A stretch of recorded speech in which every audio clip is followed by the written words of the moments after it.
Close your eyes for a second. Imagine you're walking through a dense forest in what's now southern France, except it's 50,000 years ago. The air is crisp actually. It's freezing. Your breath comes out in clouds. Snow crunches under your feet. And then you see them, a group of people huddled around a fire. At first glance, they look human. They're wearing clothes, real carefully stitched animal hide clothing. One of them is working on something with intense concentration, shaping a stone with precise, deliberate strikes. A child is playing nearby, laughing. An elderly person sits by the fire, their weathered face illuminated by the flames. But as you get closer, you notice the differences. Their faces are broader, their noses more prominent, their bodies are stockier, more muscular than any human you've ever seen. And their eyes, when they look up and notice you hold something, unmistakable, intelligence, curiosity, maybe even recognition. One of them speaks, not in grunts, in actual words, strung together with grammar and meaning. They're communicating, discussing something important, maybe where tomorrow's hunt should happen, maybe telling a story about ancestors who lived in this valley generations ago. You're not looking at animals. You're not even looking at primitive humans. You're looking at people. Different people, yes, but people nonetheless. This isn't fantasy. This isn't science fiction. This happened. This was real. For over 300,000 years longer than our species has even existed, Neanderthals walked this earth. They survived ice ages that would freeze you solid in hours. They hunted woolly mammoths with nothing but stone-tipped spears and raw courage. They buried their dead with what looks like ceremony and care. They created art-actual cave paintings that we've now dated to at least 65,000 years ago, proving beyond doubt that they had symbolic thought, creativity, culture. And here's the part that should absolutely blow your mind. They didn't just exist in the distant past. They're still here, right now. Inside you. If your ancestors came from anywhere outside of Africa, Europe, Asia, the Middle East, then approximately 1 to 2% of your DNA is Neanderthal. Not metaphorically, literally, you are part Neanderthal. Some of your genes, the ones controlling your immune system, your skin tone, maybe even your mood and personality, they came from Neanderthals. When you get sick and your body fights off an infection, some of those defensive genes might be Neanderthal genes, doing exactly what they were designed to do 50,000 years ago. When you look in the mirror and see red hair or pale skin, you might be looking at Neanderthal traits. When you feel a certain way, anxious, happy, contemplative, neurons might be firing in patterns influenced by ancient Neanderthal DNA. So who were these mysterious cousins of ours? How did they live? What did they think about? Why did they create art? And the biggest question of all, if they were so successful for so long, why did they vanish? The answers are more fascinating, more complex, and more human than you ever imagined. This is their story. This is our story. This is the Neanderthal Odyssey. So let's rewind the clock. Way back, we're talking about a time when your distant ancestors weren't even thinking about smartphones, agriculture, or written language, because none of those things existed yet. We're going back roughly 800,000 years to a world that would be utterly alien to us today. Picture Africa. But not the Africa you know from nature documentaries. This is a continent in flux, caught in the grip of climatic chaos.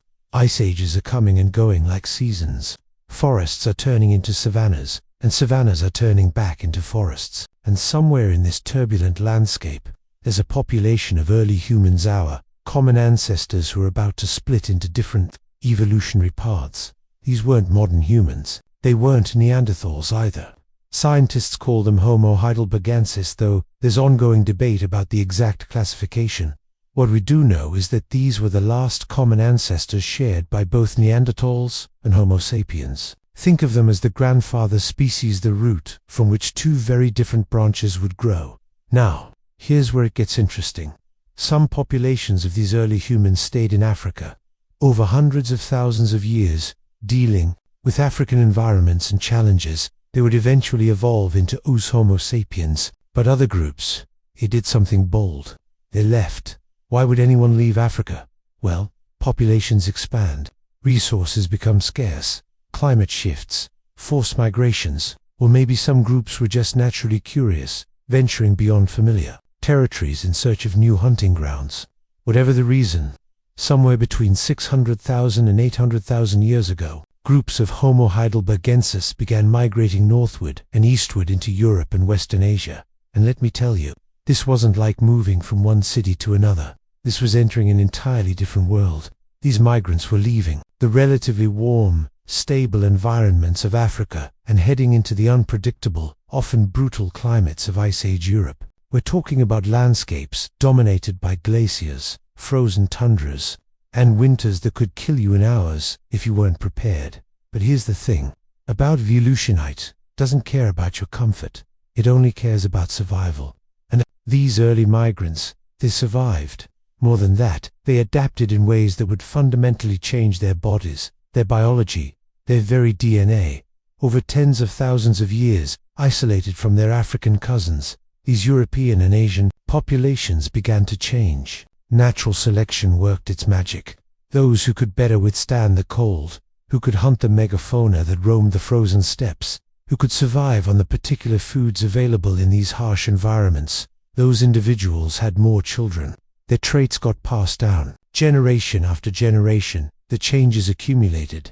Their bodies became skinnier, more compact, a body plan that conserves heat better than the taller, leaner build of tropical adapted humans. Their noses grew larger and more projecting, likely to warm and humidify the freezing air before it reached their lungs. Their brains actually grew larger than those of modern humans, possibly to manage the enormous challenges of surviving in such demanding environments. By about 400,000 years ago, something remarkable had happened. These populations had changed so much that they were no longer the same species as their ancestors.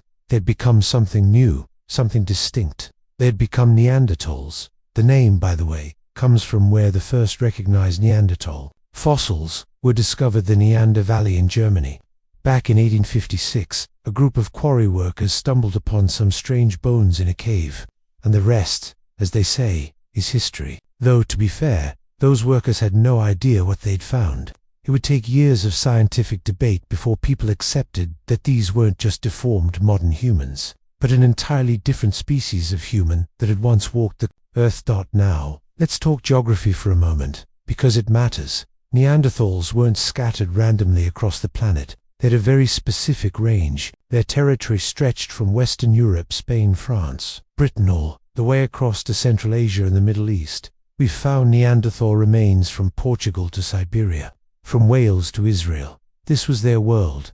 These cold, challenging environments became their home for over 300,000 years. To put that in perspective, our species Homo sapiens has only existed for about 300,000 years total. Neanderthals had as long a run as we've had so far. They weren't some failed evolutionary experiment. They were incredibly successful, thriving in environments that would kill most modern humans without technology. But what exactly made them different from us? What did a Neanderthal actually look like? If you could somehow bring a Neanderthal forward in time, clean them up, dress them in modern clothes, and put them on a subway, would anyone notice? The answer is probably yes, but it might take a moment. Neanderthals weren't the brutish, hunched-over cavemen that old illustrations depicted. That image comes from early 20th century reconstructions based on a skeleton that, it turns out, was from an individual who had severe arthritis.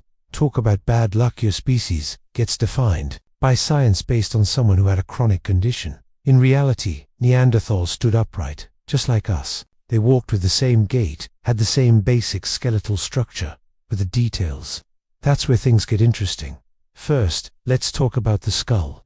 A Neanderthal skull is immediately recognizable to anyone who's studied human evolution. That prominent brow ridge, the bony protrusion above the eye sockets, is probably the most iconic feature. It's not grotesquely large like in cartoon depictions, but it's definitely more pronounced than in modern humans. We're still not entirely sure why this feature evolved, though theories range from structural support to protection during close hunting.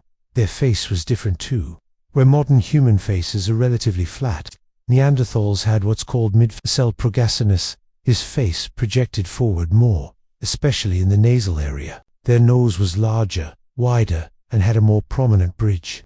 As I mentioned earlier, this was likely an adaptation to cold climates, functioning like a built-in humidifier and heater for the harsh, dry, freezing air they breathed. Their jaw was robust, lacking the pointed chin that characterizes modern humans. They had powerful chewing muscles and large teeth, suggesting a diet that required significant bite force. We'll get into what they ate later, but let's just say they weren't nibbling on delicate greens. Now here's something that surprises people.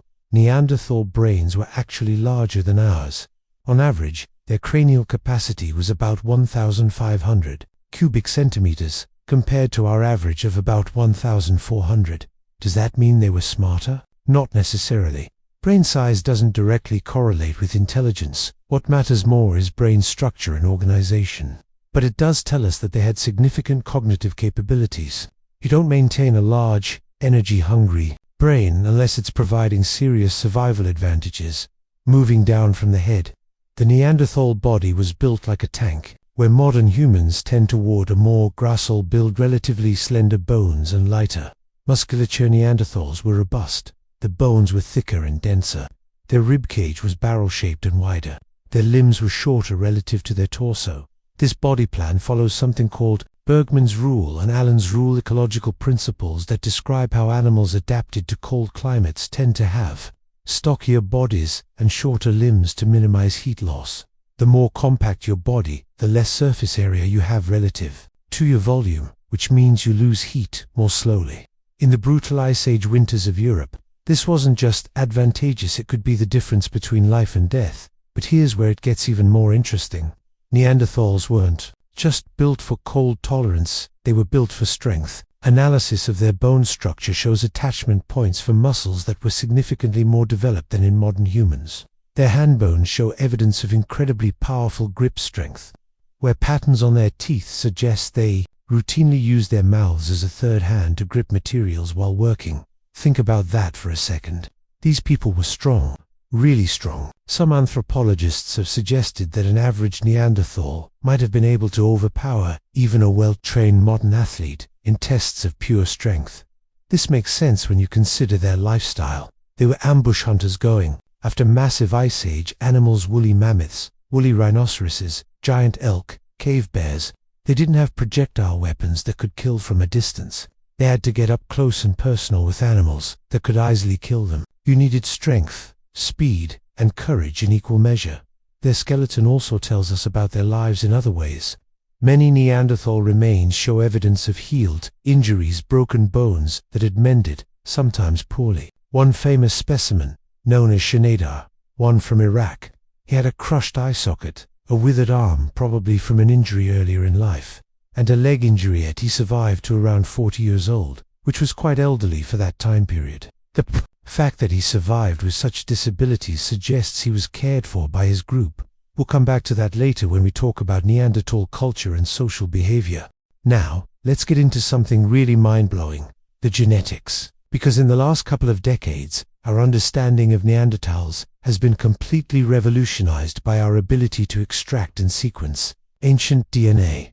In 2010, a team led by Swedish geneticists Svante Pubo accomplished something extraordinary. They sequenced the Neanderthal genome. Think about that. We can now read the genetic code of a species that went extinct 40,000 years ago. We can see exactly what genes they had, how those genes differed from ours, and what those differences meant for how they lived. And here's the bombshell that came from that research. If you're of non-African descent, roughly 1 to 2% of your DNA is Neanderthal. Let that sink in. You are, quite literally, part Neanderthal. This tells us something profound about human history. When our ancestors Homo sapiens migrated out of Africa between 60,000 and 70,000 years ago, they encountered Neanderthals who were already established in Europe and Asia. And, contrary to the old narrative that these were two species that stayed completely separate, they interbred multiple times over thousands of years. The genetic evidence shows several distinct periods of interbreeding, primarily occurring in the Middle East and Southwestern Asia, places where the two species ranges overlapped. These weren't just rare chance encounters either. The amount of Neanderthal DNA we carry suggests repeated, sustained contact over generations.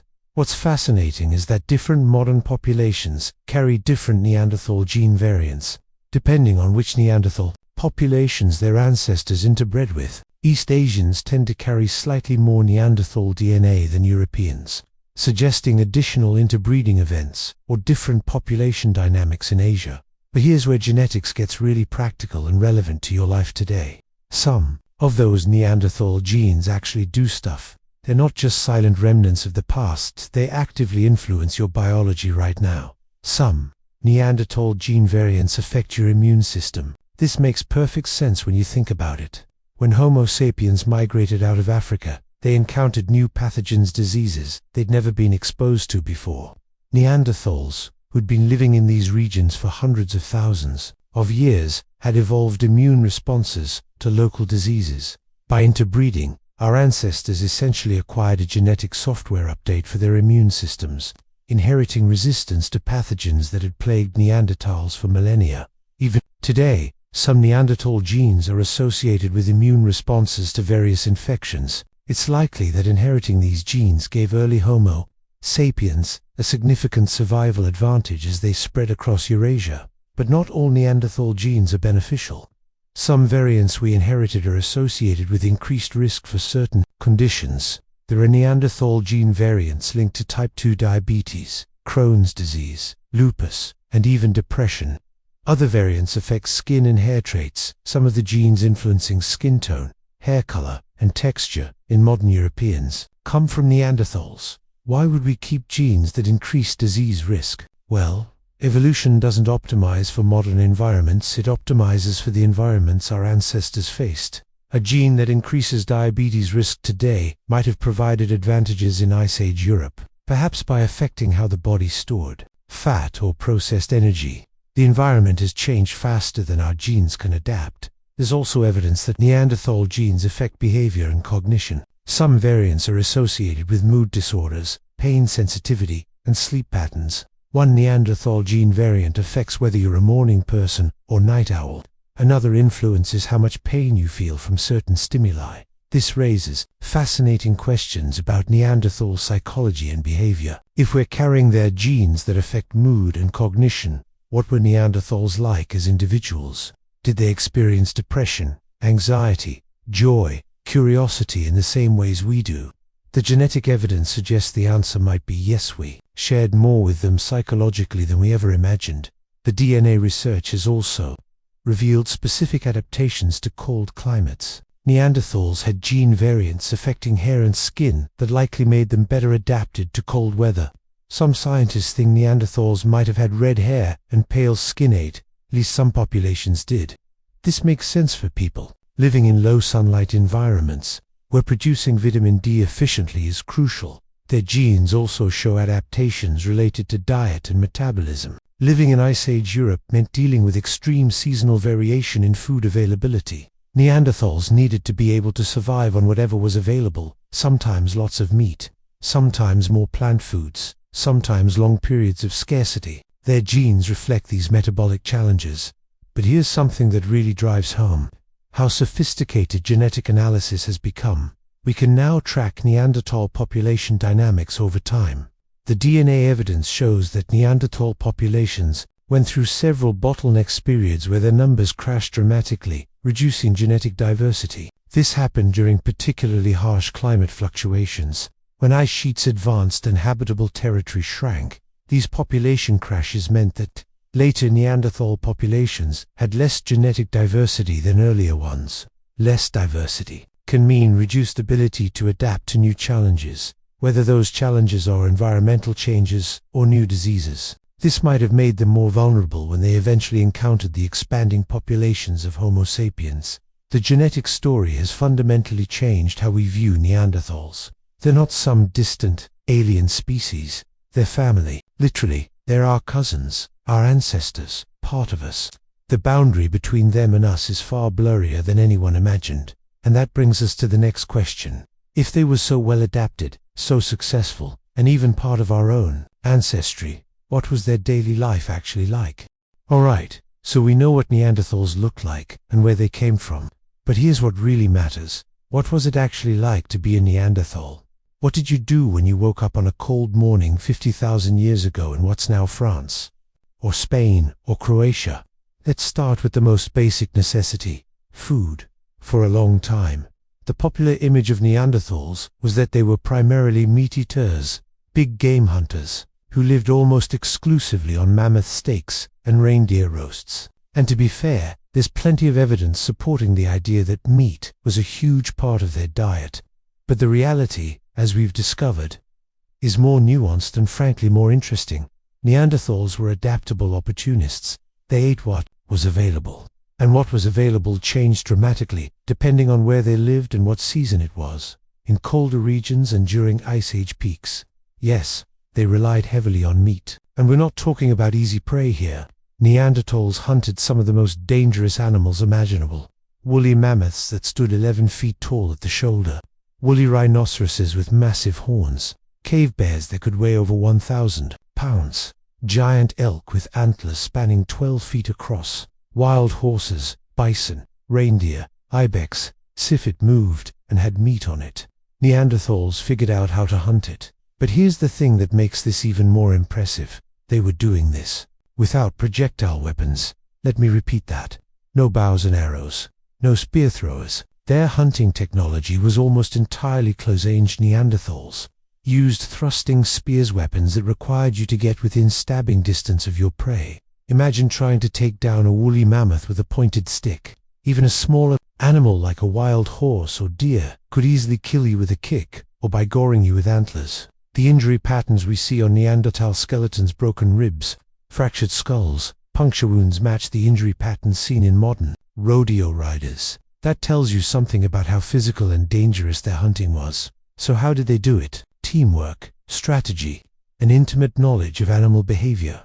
Evidence suggests Neanderthals used a hunting technique called persistence, hunting for some prey, basically running animals to exhaustion over long distances. For larger, more dangerous game, they likely used ambush tactics. Picture this: a group of Neanderthal scouts, a migration route used by reindeer or horses. They find a natural bottleneck, maybe a narrow valley or a pass between cliffs. They wait. When the herd comes through, they launch their attack from multiple angles, using the terrain to their advantage, isolating weaker or younger animals and bringing them down through coordinated effort. Some archaeological sites show evidence of what might be drive hunting, herding animals toward cliffs or into deadened valleys where they could be killed more easily. At one site in France, researchers found the remains of dozens of horses at the base of a cliff, suggesting they'd been driven over the edge. But it wasn't just about the kill. Once you've brought down a 1,000-pound animal, you need to process it efficiently. Neanderthals were masters of butchery. Their stone tools were razor-sharp and specifically designed for different tasks: cutting through hide, severing tendons, scraping meat from bone, breaking bones to access nutrient-rich marrow. Nothing went to waste. They used every part of the animal: meat for food, hides for clothing and shelter, bones for tools, sinew for binding. Now here's where the story gets more complicated in a really interesting way. For decades, scientists believed Neanderthals ate almost no plant foods. But recent research has completely overturned this assumption. An analysis of dental calculus, that's the hardened plaque that builds upon teeth from Neanderthal remains, has revealed plant microfossils and chemical signatures of plant consumption. We are finding evidence that Neanderthals ate dates, legumes, grasses, pine nuts, mushrooms, and various other plants. At one site in Iraq, they were eating water lilies. In Spain, evidence suggests they consumed wild peas and acorns. Even more fascinating, some of these plants would have required processing to be edible. Certain nuts need to be cracked. Some plants are toxic unless cooked. This means Neanderthals had botanical knowledge. They knew which plants were safe when they were in season, how to prepare them.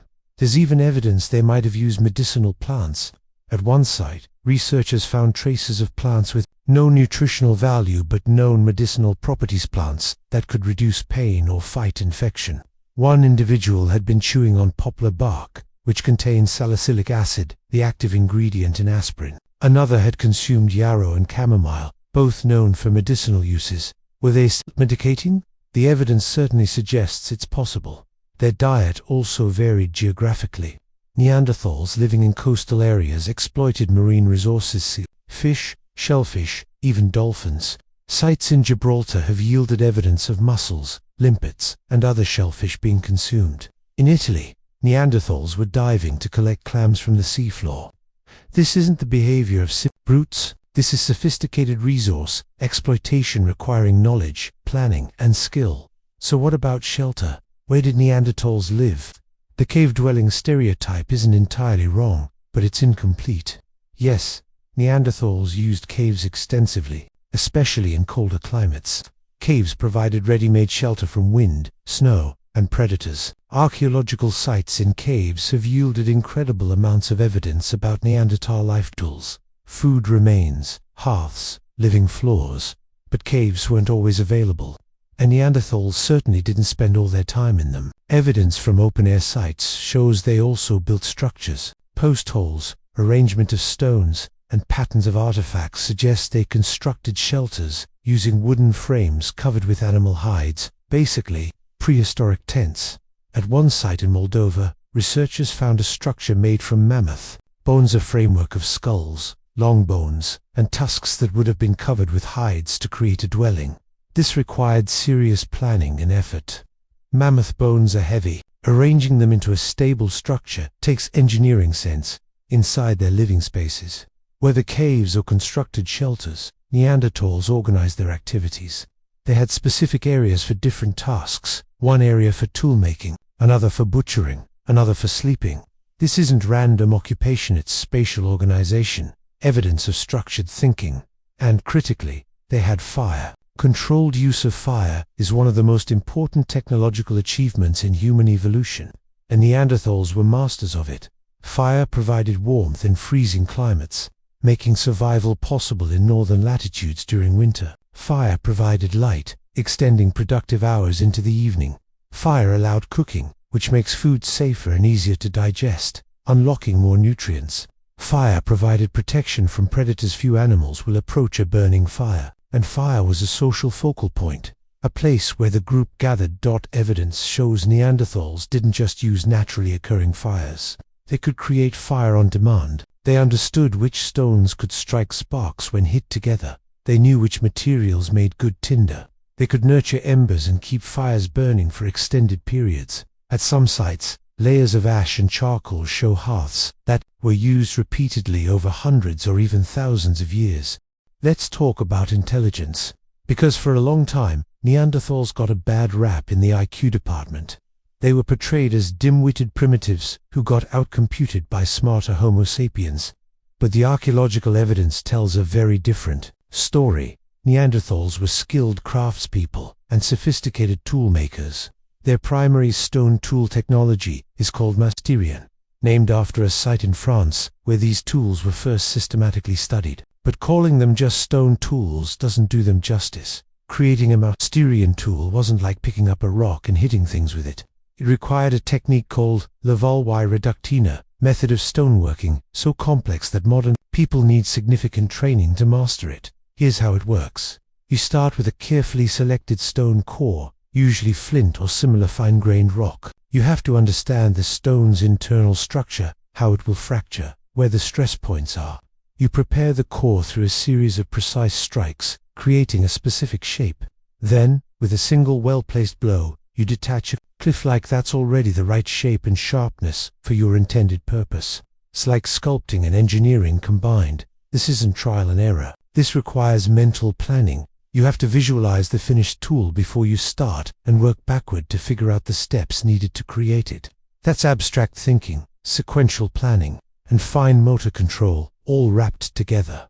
And Neanderthals didn't just make one type of tool. Archaeological sites revealed dozens of different tool types designed for specific purposes. Scrapers for processing hides, points for spears, blades for cutting meat, denticulates, tools with notched edges for working wood. Each tool type shows understanding of form and function, of matching the tool to the task. But it goes beyond stone. Neanderthals worked with other materials too. They hafted stone points onto wooden shafts to create spears, which requires adhesive. At some sites, researchers have found residues of birch terra substance that doesn't occur naturally and must be manufactured through a multi-step heating process. Think about that. Neanderthals were creating synthetic materials through controlled chemical processes. That's not primitive, that's chemistry. They also worked wood. though wood rarely survives in the archaeological record. One spectacular exception is a site in Germany where wooden throwing spears were preserved in peat. These weren't crude sticks, they were carefully crafted, balanced weapons with the center of gravity optimized for flight, similar to modern javelins. They were made from carefully selected spruce trunks, worked while still green, and probably fire-hardened. The level of craftsmanship is extraordinary. Neanderthals also used bone and ivory for tools, antler for implements, and almost certainly plant fibers for cordage, though direct evidence for this is rare due to preservation issues. Now here's where things get really interesting. We have evidence that Neanderthals taught these skills to each other. Toolmaking traditions show regional variations that persist over time. Different groups had different styles, different preferred techniques. This is cultural transmission, not just instinct. Young Neanderthals had to learn from older, more experienced individuals how to make tools properly. Some researchers have even identified what might be learner pieces, poorly made tools that show the mistakes typical of someone still developing their skills. Imagine a Neanderthal child watching their parent carefully shape a stone blade, trying to copy the technique, failing repeatedly, gradually improving. It's touching, really. It humanizes them in a profound way. But let's address the big question that fascinates everyone. Could Neanderthals talk? This has been one of the most debated topics in paleoanthropology. Language is what makes human culture possible. It allows us to share knowledge, coordinate complex activities, tell stories, pass information across generations. If Neanderthals had language, it changes everything about how we understand them. The anatomical evidence is suggestive. Neanderthals had a hyoid bone, the small bone in the throat that anchors muscles involved in speech. That's essentially identical to ours. Their ear anatomy suggests they could hear the frequencies important for human speech. Their chest anatomy shows they had fine breath control. But anatomy alone doesn't prove language. Parrots have the anatomy to make speech sounds, but they don't have language in a human sense. The genetic evidence is more compelling. Neanderthals possessed a modern version of the FOXP2 gene, sometimes called the language gene because mutations in it cause severe speech and language impairments in humans. They share the human variant, not the chimpanzee variant, suggesting that whatever neural changes FOXP to influences Neanderthals had them too. Then there's the behavioral evidence. Coordinated hunting of dangerous game requires communication. Teaching complex skills requires explanation. If Neanderthals had culture, social learning, and the cognitive capabilities we see in the archaeological record, it's hard to imagine they didn't have some form of language. Most researchers now accept that Neanderthals likely had speech and language capability, though we can't know how complex their language was, or whether it matched the full syntactic complexity of modern human languages. They probably communicated verbally, probably had words for things, probably could convey information through speech. Just imagine that for a moment. Neanderthals talking to each other, telling someone where the good hunting was, warning about dangers, teaching children, maybe even telling stories around the fire at night. Speaking of social interaction, let's talk about Neanderthal society and social structure. Evidence suggests Neanderthals lived in small groups, probably extended family units of maybe 10 to 30 individuals. Group size varied depending on resources and season, larger aggregations during times of plenty, smaller groups during lean times. They cared for their sick and injured. Remember Schneider 1, the individual with multiple severe injuries who survived. To old age, he couldn't have survived without help. Someone fed him, protected him, kept him warm. That's compassion. That's empathy. Other Neanderthal remains show similar evidence of care. Individuals with debilitating injuries or diseases who lived for years after being wounded. In a harsh survival environment where every member's contribution matters, keeping alive someone who couldn't hunt or gather required a social decision to provide care. That tells us something profound about Neanderthal emotional and social lives. They also buried their dead. This is one of the most controversial topics in Neanderthal research, but evidence from multiple sites suggests intentional burial. Bodies positioned in specific ways, sometimes with objects nearby, in specially dug graves. Why bury the dead? It's not necessary for survival. It might reduce disease or keep scavengers away, but it also might indicate something more: recognition that death is significant, that the deceased person mattered. perhaps even some concept of an afterlife or spiritual belief. At Shanidar Cave in Iraq, one burial was found with high concentrations of flower pollen around the body. The original interpretation was that flowers had been deliberately placed, with the deceased a touching gesture suggesting ritual or respect for the dead. Later analysis questioned this, suggesting that pollen might have been introduced naturally by burrowing rodents. The debate continues, but the possibility that Neanderthals practiced burial rituals remains compelling. Now we're entering territory that, until very recently, was considered uniquely human. Symbolic thought, creativity, and art. For decades, art and symbolic behavior were seen as the defining characteristics that separated us from Neanderthals. Sure, they could make tools and survive harsh environments, but creating art, understanding symbols, that was supposed to be our thing, the thing that made Homo sapiens special. Well, the evidence has been steadily dismantling that comfortable assumption. Let's start with personal ornamentation. At multiple sites across Europe, researchers have found evidence that Neanderthals collected and modified objects for apparently symbolic rather than functional purposes. Eagle talons with cut marks, and wear patterns suggesting they were strung together as a necklace or bracelet. Shells with holes drilled through them, some with traces of red pigment, found hundreds of kilometers from the nearest coast, meaning someone carried them inland for no practical reason other than that they valued them. Feathers from large birds of prey, carefully removed in ways that suggest they were used for decoration rather than food. These objects don't help you hunt better. They don't keep you warmer. They serve symbolic or aesthetic purposes, personal adornment, status markers, maybe just because they look nice. That requires abstract thinking, an appreciation of appearance, possibly social signaling. Then there's the use of pigments.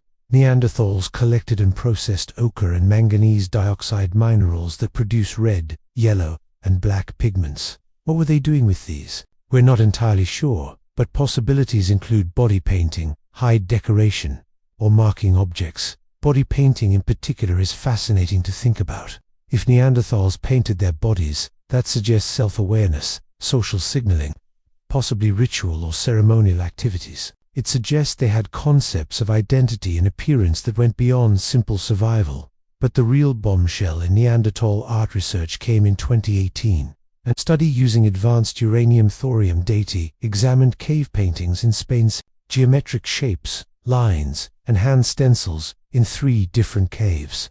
The dating revealed these paintings were at least 65,000 years old. That's at least 20,000 years before Homo sapiens arrived in Europe. The implications hit the scientific community like a thunderbolt.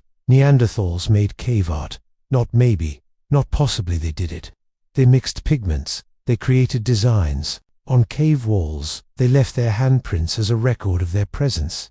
Hand stencils are particularly evocative. To make one, you place your hand on a cave wall and blow pigment around it, creating a negative image. It's personal, immediate, direct. Looking at a Neanderthal hand stencil, you're seeing the exact size and shape of an individual's hand from 65,000 years ago. That person stood in that spot, placed their hand there, and created that image. It's one of the most intimate connections we can have with the past. What did these images mean to Neanderthals? Were they art for art's sake? Religious symbols? Territorial markers? We can't know for certain. But the fact that they were created at all tells us something crucial. Neanderthals had symbolic consciousness. They could conceive of creating images that represented something beyond themselves. Some sites show evidence of possible ritual behavior, unusual arrangements of animal bones or stones that don't seem to have functional purposes. One cave in France contained a circle made of broken stalactites deep underground, far from any living area. Who built it?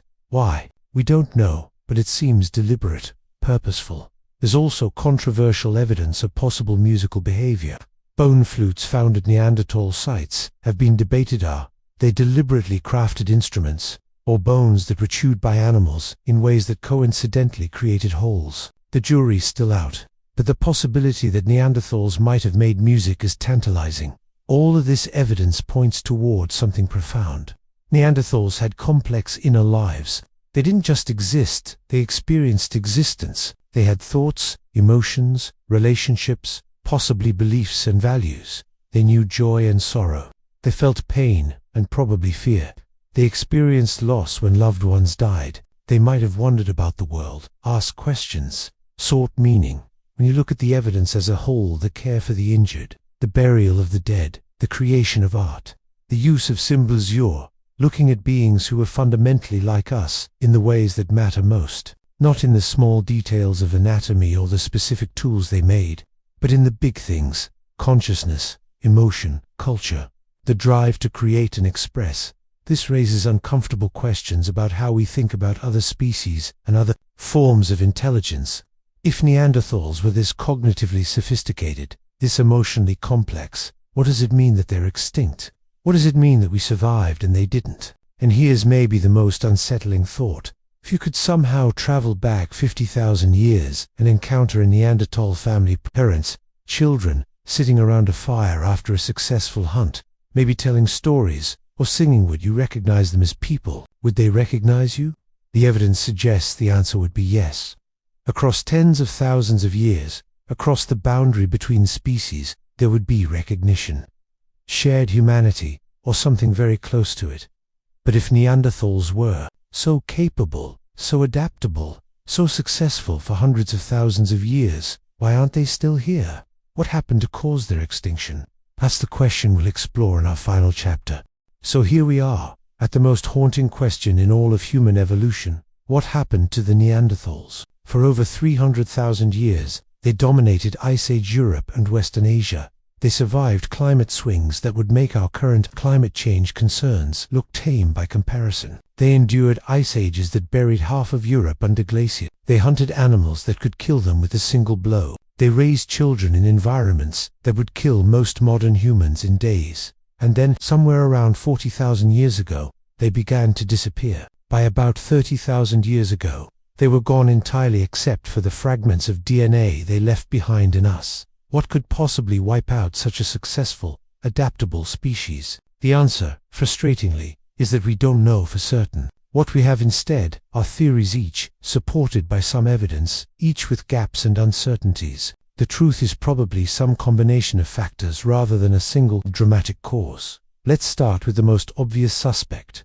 us. Homo sapiens. The timing is suggestive. Modern humans began expanding out of Africa around 60,000 to 70,000 years ago. As Homo sapiens populations spread across Europe and Asia, Neanderthal populations began to shrink. In region after region, the pattern is similar. Modern humans arrive, and within a few thousand years, Neanderthals are gone from that area. This has led to what's sometimes called the competition hypothesis. The idea is straightforward. Two similar species competing for the same resources in the same territories. In evolutionary terms, this kind of situation rarely ends well for one of the competitors. But here's where it gets complicated. What advantage did Homo sapiens have that would allow them to outcompete Neanderthals? Some researchers point to technology. Modern humans developed more sophisticated tools, including projectile weapon spear throwers, and eventually bows and arrows that could kill from a distance. This would have made hunting safer and more efficient. Neanderthals, remember, were still using thrusting spears that required close-quarters combat with dangerous prey. Imagine the difference. A Neanderthal hunting party has to get within stabbing distance of a reindeer herd, risking injury, using enormous energy, probably only succeeding in a fraction of their attempts. A Homo sapiens hunting party can launch projectiles from 50 meters away, bringing down game with less risk and less energy expenditure. Over time, that efficiency advantage adds up. Modern humans also seem to have had larger social networks. Evidence from artifact distributions and raw material sourcing suggests Homo sapiens groups maintained connections over longer distances, trading materials and possibly information across regions. Larger networks mean more people to share knowledge with, more potential mates, reducing inbreeding, more flexibility when local resources fail. Neanderthals, by contrast, seem to have lived in smaller, more isolated groups with less long-distance connection. Genetic analysis shows they had smaller, effective population sizes and higher levels of inbreeding, especially in later periods. Small, isolated populations are vulnerable. One bad season, one disease outbreak, one environmental shift can devastate them. There's also the population density issue. Even at their peak, Neanderthals never seem to have existed in large numbers. Some estimates suggest the entire Neanderthal population of Europe might have been just a few tens of thousands of individuals at any given time, about the population of a modern small city, spread across an entire continent. Homo sapiens, on the other hand, had larger populations back in Africa and continued to receive genetic input from those populations through ongoing migration. Fresh genes, new ideas, more in a competitive scenario, numbers matter. But was it actual competition, or something more sinister? Was there violence between the species? Here's the uncomfortable truth. We don't know, and we may never know. There's no clear archaeological evidence of warfare between Neanderthals and Homo sapiens. No mass graves, no battle sites, no obvious massacre evidence. But absence of evidence isn't evidence of absence, especially when we're looking at fragmentary remains from 40,000 years ago. We do know that modern humans are capable of violence against other groups. Our history is full of it, and Neanderthal remains show they experienced violence to injuries, consistent with interpersonal aggression. Whether Homo sapiens and Neanderthals actively fought each other, whether there was deliberate genocide, or whether they mostly avoided each other, we simply can't say with certainty. There's another, darker possibility: disease. When two populations that have been isolated for hundreds of thousands of years come into contact, disease transmission can be catastrophic. The populations have evolved resistance to different pathogens. What's a mild illness in one group can be deadly to another, with no immunity. We've seen this pattern throughout history. When Europeans arrived in the Americas, they brought diseases like smallpox, measles, and influenza that devastated indigenous populations who had no prior exposure. Estimates suggest up to 90% of some Native American populations died from introduced diseases, often before they even saw a European. Could something similar have happened to Neanderthals? It's plausible. Homo sapiens coming out of Africa would have carried African diseases. Neanderthals, isolated in Europe for hundreds of thousands of years, would have had no immunity. A single epidemic could have decimated already small Neanderthal populations. The cruel irony is that the very thing that might have helped Neanderthals initially interbreeding with Homo sapiens, acquiring immune genes, could also have facilitated disease transmission. Close contact necessary for interbreeding is also close contact perfect for spreading pathogens. We'll probably never find direct evidence of disease-caused extinction. Diseases don't leave obvious traces in fossil bones the way trauma does. But mathematically, epidemiological modeling shows that even relatively mild diseases, in small populations, can push a species toward extinction. Then there's climate change, and I mean real, dramatic climate change, not the gradual warming we're seeing now, but rapid, intense oscillations between freezing and warming that happened repeatedly during the late Ice Age, around 40,000 years ago. The climate was incredibly unstable. The period features multiple stadial events, sudden cooling episodes where temperatures plummeted, ice sheets advanced, and vast areas became uninhabitable. These were followed by equally rapid warming periods, called interstadials. Neanderthals had survived climate shifts before, but this was different. The oscillations were faster and more extreme, and critically, this time they were happening while Neanderthals were also dealing with the arrival of Homo sapiens. Climate change would have reduced the amount of habitable territory, concentrating both Neanderthal and Homo sapiens populations into refugious small pockets of livable environment. This would have intensified competition for resources and increased contact between the species.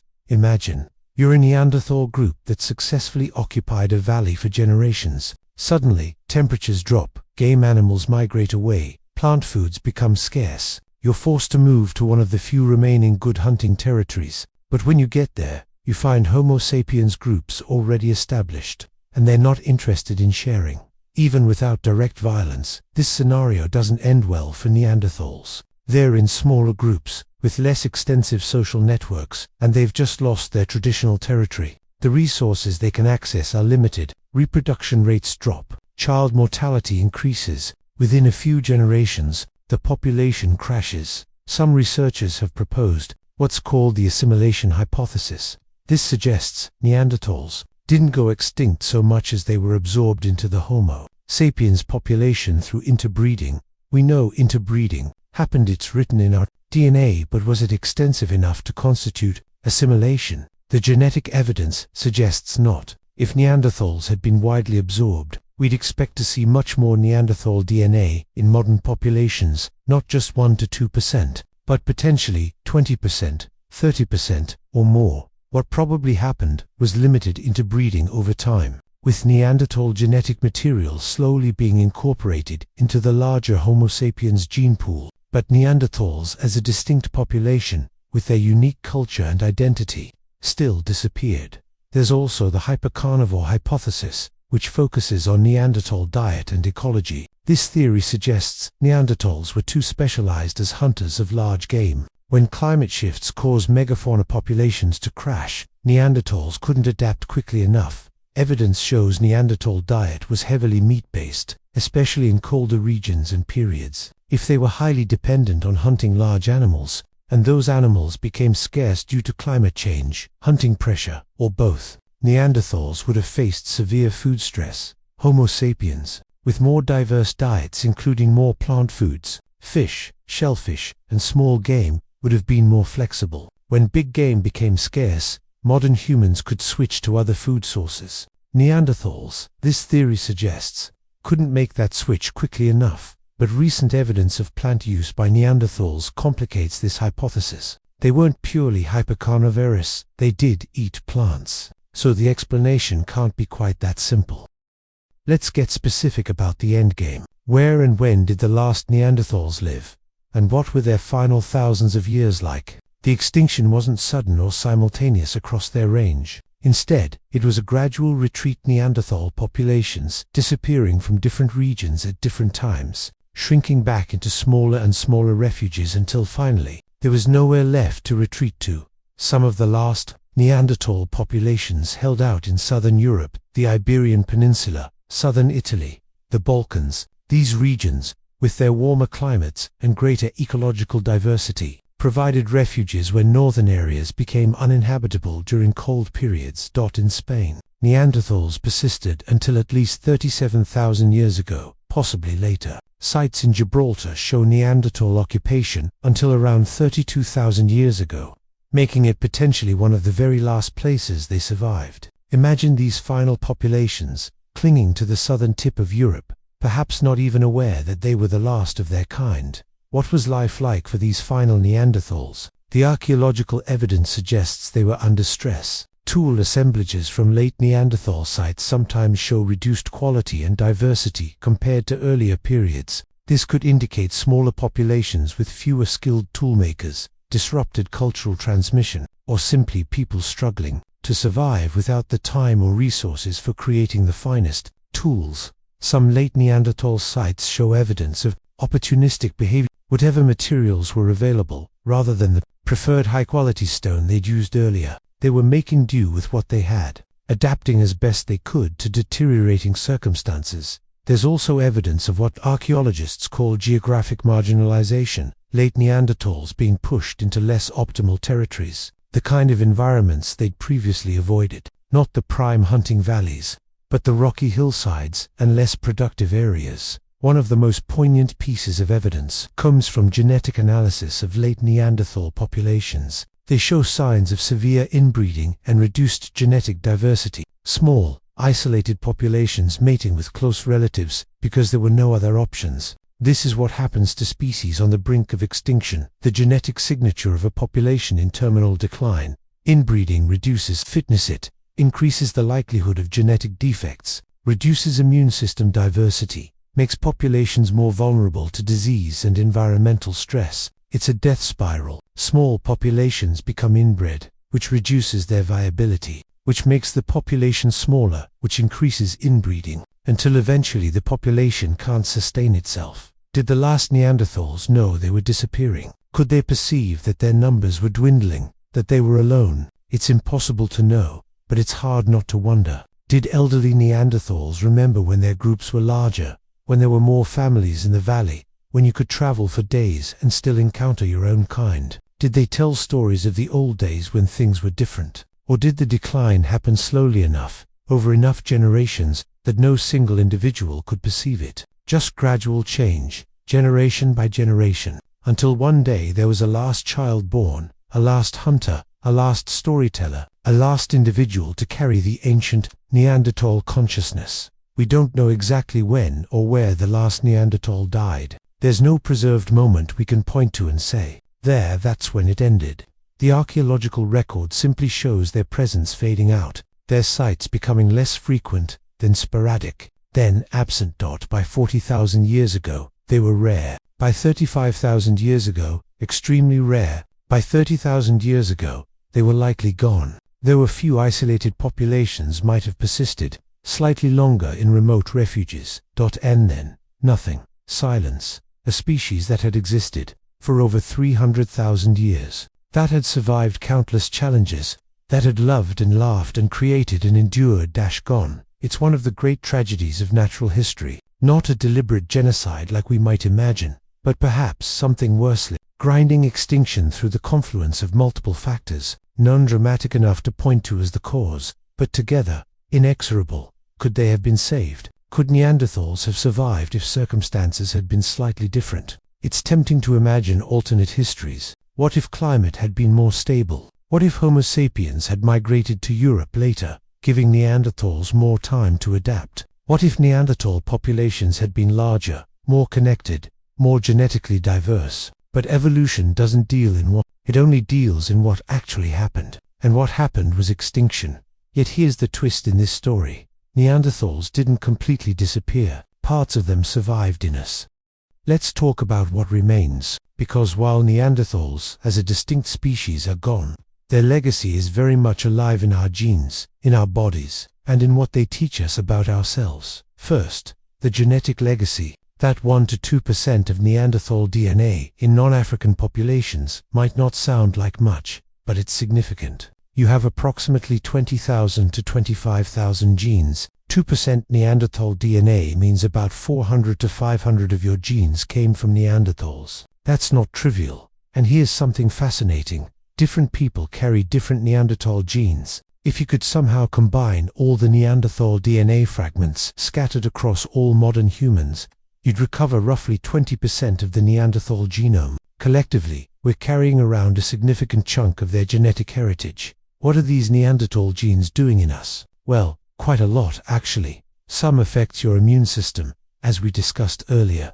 Specific genes involved in fighting off bacteria and viruses came from Neanderthals. When Europeans faced plagues like the Black Death in medieval times, some individuals survived partly because they carried Neanderthal immune genes that helped them resist the disease. Other Neanderthal genes affect your skin. Variations in skin pigmentation, thickness, and response to UV radiation. Some of these came from Neanderthals. This makes sense. They'd been living in European latitudes for hundreds of thousands of years, adapting to different sun exposure patterns than African populations. Hair texture and color also influenced by Neanderthal genes in some populations. Red hair variants, in particular, seem to have Neanderthal origins. So if you're a redhead, there's a decent chance you can thank a Neanderthal ancestor from 50,000 years ago. Then there are the more surprising influences. Neanderthal genes affect blood clotting, potentially helpful for survival in Ice Age environments where injuries were common, but potentially problematic in modern contexts where excessive clotting can cause strokes. Neanderthal genes influence how your body stores fat and metabolizes energy. Genes affecting whether you're predisposed to store abdominal fat, how easily you gain weight, how your body responds to different foods. Some of these variants come from Neanderthals. There are even Neanderthal genes that affect your mood and behavior. Variants associated with depression, with circadian rhythms, whether you're a morning person or night owl, with pain sensitivity, with tendencies toward certain addictive behaviors, will have been linked to Neanderthal ancestry. Think about the implications of that. When you feel a certain way, when your body responds to stress or pain or joy in its particular way, you might be experiencing echoes of Neanderthal consciousness, their emotional life, their neurological patterns, still flickering in modern brains. During the COVID-19 pandemic, researchers made a striking discovery. A cluster of genes on chromosome 3 that strongly influenced COVID severity came from Neanderthals. People who inherited this genetic variant had significantly higher risk of severe illness. But here's the twist: a Neanderthal gene variants offered protection against COVID. So, depending on which Neanderthal genes you inherited, your Neanderthal ancestry either increased or decreased your COVID risk. This illustrates something. Important. Neanderthal genes aren't uniformly good or bad. They were adaptive in Neanderthal environments, but their effects in modern contexts are complex and variable. Evolution shaped them for a world of ice ages and mammoth hunts, not for modern cities and pandemics. Beyond genetics, there's the cultural and scientific legacy. Neanderthals have changed how we think about human evolution and what it means to be human. That the study of Neanderthals has revealed that human evolution wasn't a simple linear progression from primitive to advanced, from stupid to smart. It was a branching tree with multiple species, multiple experiments in being human, each successful in different ways. Neanderthals proved that you don't need to look exactly like Homo sapiens to have culture, language, art, and complex thought. Intelligence and consciousness can emerge in different forms, through different evolutionary paths. This has profound implications for how we think about other species. If Neanderthals as separate species could think, feel, create, and possibly even philosophize, what about other intelligent animals living today? What about future artificial intelligences? The Neanderthal story teaches us that human-like consciousness isn't unique to anatomically modern humans. There's also a moral dimension to the Neanderthal legacy. They were our relatives, our cousins, and we likely played a role in their extinction, if not through active violence, then through competition and the transmission of diseases. Their disappearance raises uncomfortable questions about how we treat other species, other populations, other forms of intelligence different from our own. In the modern world, Neanderthals have become a kind of mirror we hold up to ourselves. When we study them, we're really asking questions about us. What makes us human? What separates us from other species? Are we unique, or are we just one manifestation of intelligence that happened to survive while others didn't? Scientists continue to make new discoveries about Neanderthals every year. New fossil finds, new genetic analyses, new techniques for extracting information from archaeological sites. Each discovery adds to our understanding, but also raises new questions. Recently, researchers have been able to extract DNA from sediments in caves where Neanderthals lived, even when no bones are present.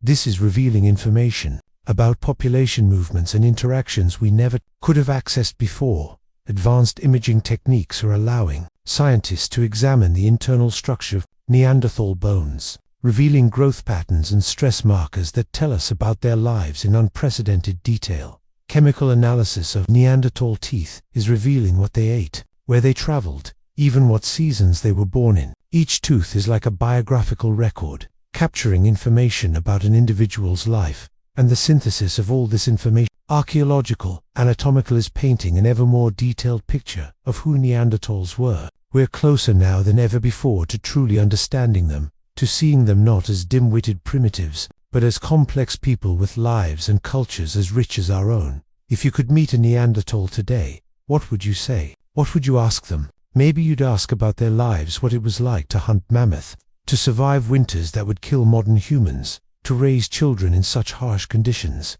Maybe you'd ask about their inner lives, what they thought about, what they believed, what they dreamed, or maybe you'd simply want to acknowledge them, to say, "We know you existed. We know you were people. We know you mattered." Because they did matter. They mattered to our evolutionary history, to our genetics, to our understanding of what's possible in the story of life on Earth. They matter as a reminder that being human isn't just one thing, one form, one way of existing. The Neanderthal Odyssey, from their origins, hundreds of thousands of years ago, through their long reign across Ice Age Europe, to their final days in shrinking refuges, and finally to their genetic persistence in modern populations, is ultimately a story about diversity, adaptation, and the many ways of being in the world. They lived, they struggled, they succeeded for hundreds of thousands of years. They created, they loved, they endured, and when they could no longer endure, when the pressures became too great and the world changed too fast, they disappeared, but not completely. They live on in us, in our genes, in our bodies, in the very cells of the European and Asian descendants who carry pieces of Neanderthal DNA. Every time your immune system fights off an infection using a Neanderthal gene, every time a Neanderthal genetic variant influences your mood or your appearance or your health, you're experiencing a direct, tangible connection to people who lived 50,000 years ago. That's the true legacy of the Neanderthals. Not just fossils in museums or subjects for scientific papers, but living, functional parts of modern humanity. They're not gone, there within us, woven into the very fabric of what we are, and that's something worth remembering. So here we are, at the end of our Neanderthal odyssey. We've journeyed from their origins in ancient Africa, through hundreds of thousands of years of Ice Age survival, into the complexity of their culture and consciousness, and finally to their extinction and ongoing presence within us. What have we learned? That Neanderthals weren't the brutish cavemen of outdated stereotypes, but sophisticated people with culture, technology, emotions, and possibly art and language. That they survived and thrived in conditions most of us couldn't endure for a week. That they were different from us in interesting ways, but also fundamentally similar in the ways that matter most. We've learned that human evolution is more complex and fascinating than we imagined, not a straight line from primitive to advanced, but a branching story with multiple human species, some successful, some extinct, all contributing to the grand experiment of consciousness and culture. And we've learned that the boundaries between species, between us and them, are far blurrier than we thought. Neanderthals aren't just distant relatives we can study dispassionately. They're literally part of us, their genes flowing through modern populations, their legacy written in our DNA.